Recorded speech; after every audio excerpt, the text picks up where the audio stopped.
My name is Dr. R. Bhanumurthy, Professor and HOD, Department of ENT, Vishwabharati medical college. ఈరోజు మన topic చెవిలో చీమ్ కారట, వాటి నివారణోపాయాలు. ముందుగా మనము చెవి నిర్మాణం గురించి తెలుసుకోవాలి.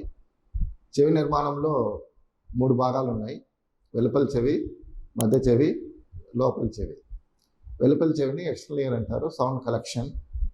మిడిల్ ఇయర్ని, మధ్య చెవిని మిడిల్ ఇయర్ అంటారు, సౌండ్ ట్రాన్స్మిషన్. లోపల చెవిని ఇన్నర్ ఇయర్ అంటారు, దీన్ని సౌండ్ పర్సెప్షన్. ఇన్నర్ ఇయర్ ద్వారా నాడీ కణాలు మెదడుకి వినికిడిని చేరవేస్తాయి. ఈరోజు మన టాపిక్ వచ్చేసి క్రానిక్ సపరేటివ్ ఆటైటిస్ మీడియా, చెవిలో చీమ్ కారట. చెవిలో చీమ్ కారట 2 రకాలు, సురక్షితమైనది మరియు ఇంకొకటి dangerous type of CSOM.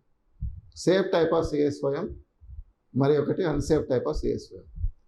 Safe type of సిఎస్ఓఎంలో మందులతో నయం చేయవచ్చును. దీంట్లో చెవిలో చీమ్ కారట పచ్చగా ఉంటుంది, ఎక్కువ క్వాంటిటీస్ చీమ్ కారుతుంది. అన్సేఫ్ టైప్ ఆఫ్ సిఎస్ఓఎంలో కొలెస్టిటోమా అనే పెథాలజీ ఉంటుంది.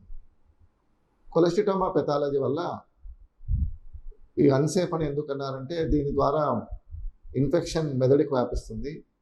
మెనింజైటిస్, బ్రెయిన్ యాబ్సెస్ మరియు ముఖ పక్షవాతం ఇవన్నీ వచ్చేదానికి అవకాశం ఉంది. కాబట్టి చెవిలో చీమ్ కారటాన్ని నిర్లక్ష్యం చేయరాదు.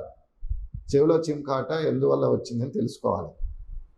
ఇది మామూలుగా చిన్నపిల్లల్లో అయితే అడినాయిడ్స్, టాన్సిలైటిస్. పెద్దవాళ్ళు అయితే డీవియేటెడ్ నేసల్ సెప్టమ్ అంటారు, డిఎన్ఎస్. తర్వాత పాలిప్స్ అంటే లోపల గడ్డలు తయారు కావడము. కొన్ని రకాల క్యాన్సర్స్, నేసోఫెరింజియల్ క్యాన్సర్స్, వీటిలో కూడా చెవి వినికిడి లోపము వస్తుంది. మధ్య చెవి ఇన్ఫెక్షన్ సోకడం వల్ల ఇది వచ్చే అవకాశం ఉంది. ముందుగా వీటికి పరీక్షలు చేయించుకోవాలి. వీటికి సంబంధించిన పరీక్షల్లో pure tone audiometry, speech audiometry, impedance audiometry, BERA అనేది చాలా ముఖ్యము. చిన్నపిల్లల్లో అయితే బేరా ద్వారా వినికిడి లోపాన్ని గమనించి అది ఇన్ఫెక్షన్ ద్వారా వచ్చిందా లేదా పుట్టుకతో వచ్చిందా అని తెలుసుకొని హీరింగ్ ఎయిడ్స్ని అడ్వైజ్ చేయొచ్చు.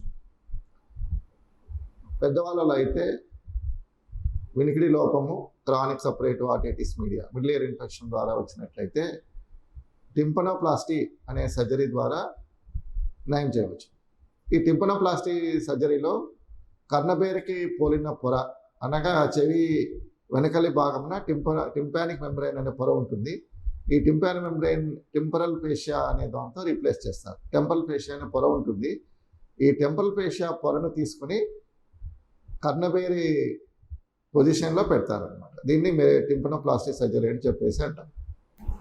మధ్య చెవిలో మ్యాలేస్ ఇంకస్టెపిస్ అని చిన్న చిన్న ఎముకలు ఉంటాయని తెలుసుకున్నాము.